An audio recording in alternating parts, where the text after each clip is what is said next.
ये आकाशवाणी लखनऊ है। इलाकाई खबरें दीबा हाशमी से।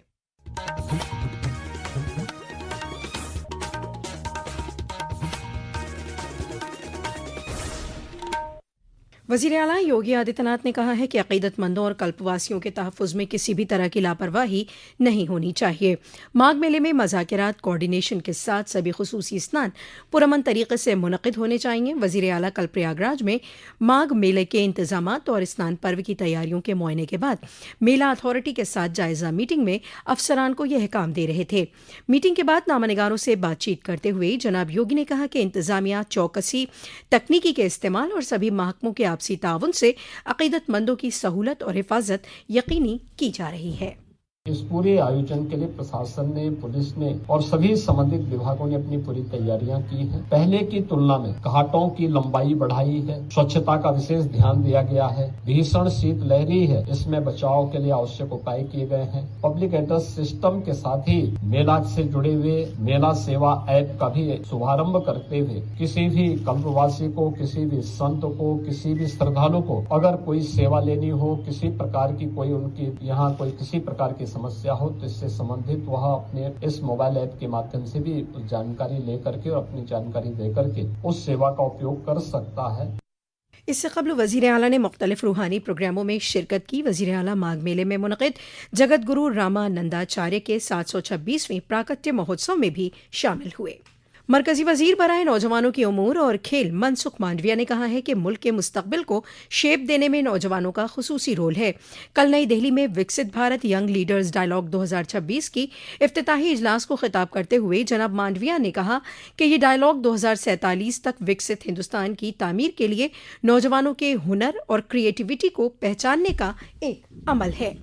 ऐसे हमारे टैलेंटेड युवाओं को आइडेंटिफाई करना, उसकी लीडरशिप के संस्कार को नर्चर करना और उसको लीडर बनाना। दोस्तों, विकसित भारत यंग लीडर डायलॉग ये देश के यंग लीडर तैयार करने की प्रोसेस है। दोस्तों, ये प्रोसेस का आप हिस्सा बने हैं, इसलिए मैं आपको अभिनंदन देता हूँ। 3 रोज़ा इस मज़ाकिरात में उत्तर प्रदेश के 89 शुरका हिस्सा ले रहे हैं। वज़ीर आज़म के परीक्षा पे चर्चा प्रोग्राम के लिए इस साल अब तक 4 करोड़ से ज़्यादा रजिस्ट्रेशन हो चुके हैं। ये इदाद-ओ-शुमार गुज़िश्ता साल 3 करोड़ 56 लाख के गिनीज वर्ल्ड रिकॉर्ड्स को पार कर चुका है। एक रिपोर्ट।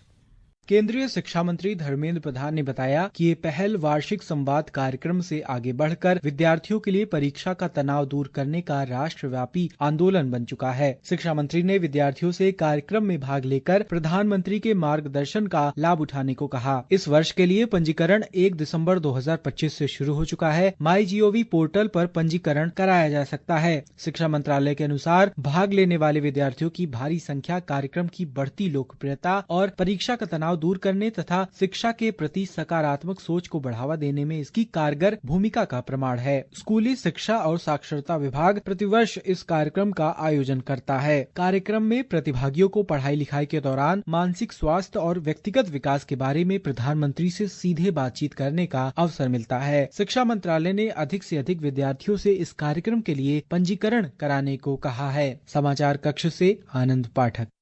रियासत के अक़लियती बहबूद के वजीर दानिश आज़ाद अंसारी की सदारत में हज 2026 के इंतजामात के मुआयने के लिए तश्कील आला सतही नुमाइंदा वफ्द कल एक हफ्ते के सफर पर सऊदी अरब के लिए रवाना हुआ।